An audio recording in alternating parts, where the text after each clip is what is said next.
Goeiedag en welkom by Inspireer.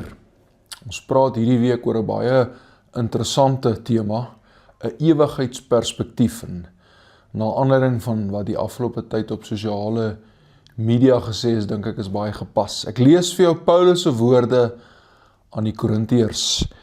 1 Korintiërs 15 vers 19.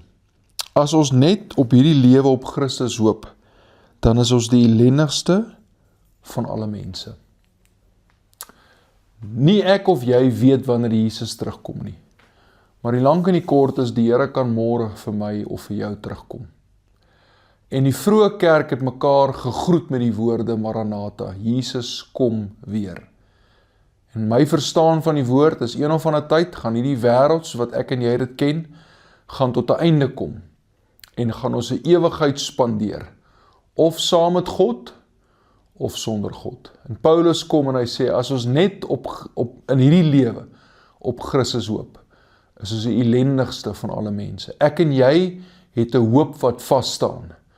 Ons hoop is Jesus Christus. Hy wat aan die regterkant sit van die Vader, hy wat vir my en vir jou intree, en God wat deur sy Gees binne ons woon. Gee ons 'n sekerheid, gee ons 'n vaste vertroue, dat wanneer ek en jy klaarmaak met hierdie tydelike aardse lewe, gaan ons instap in 'n heerlikheid saam met God, 'n ewige lewe saam met hom. Die Bybel praat van strate van goud, parelpoorte, iets om na uit te sien.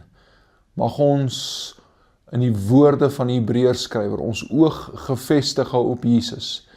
En dalk het ons nodig om hierdie woord weer deel te maak van ons woordeskat. Maranatha, Jesus kom weer.